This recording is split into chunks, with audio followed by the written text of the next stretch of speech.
de couleurs différentes, et dans les montagnes, il y a des sillons blancs et rouges, de couleurs différentes, et des roches excessivement noires. Il y a pareillement des couleurs différentes parmi les hommes, et les animaux et les bestiaux. Parmi ses serviteurs, seuls les savants craignent Allah. Allah est certes puissant et pardonneur. Ceux qui récitent le livre d'Allah accomplissent la salate et dépensent en secret et en public de ce que nous leur avons attribué. Espèrent ainsi faire un commerce qui ne périra jamais, afin qu'Allah les récompense pleinement et leur ajoute sa grâce. Il est pardonneur et reconnaissant. Et ce que nous ne t'avons révélé du livre est la vérité, confirmant ce qui l'a précédé. Certes, Allah est parfaitement connaisseur et clairvoyant sur ses serviteurs. Amen. Bonjour mes chers amis, bienvenue à notre émission quotidienne ramadanesque « Comment renforcer et renouveler notre religion ?» en réfléchissant sur les tenants et les aboutissants de notre foi. Comment se faire sans en douter même?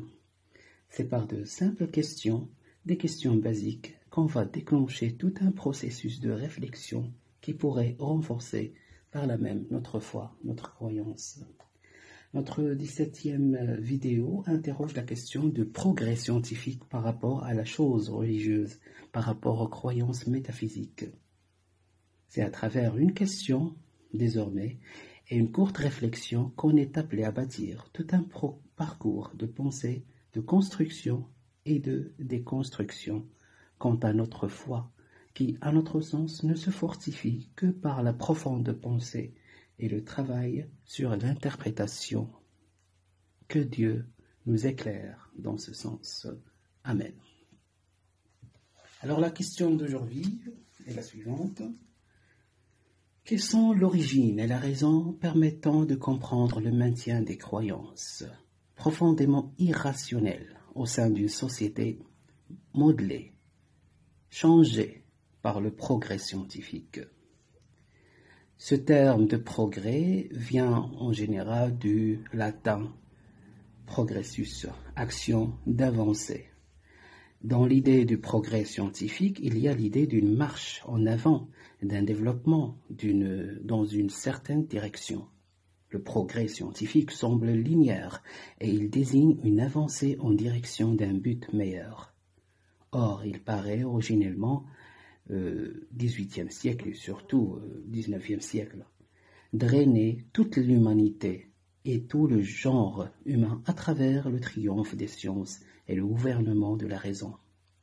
Parler du progrès de la science, n'est-ce pas placer le genre humain sous le signe de la raison triomphante?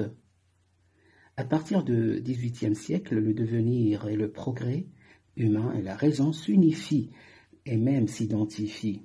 L'idée de progrès scientifique et historique aussi prend une assurance de plus en plus imperturbable.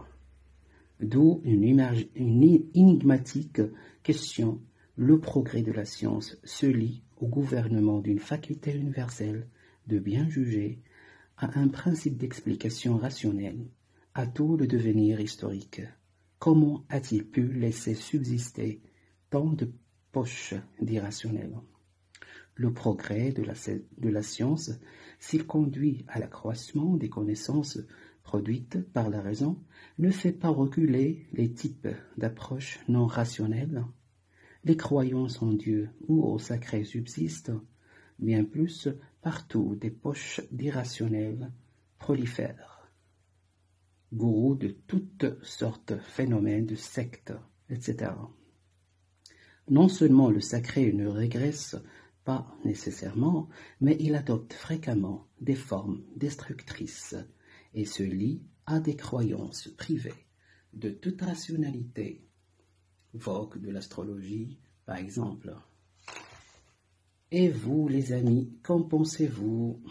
Donnons sens alors à nos pratiques religieuses, à notre croyance, dans et par ces questions basiques, mais qui sont toujours légitimes.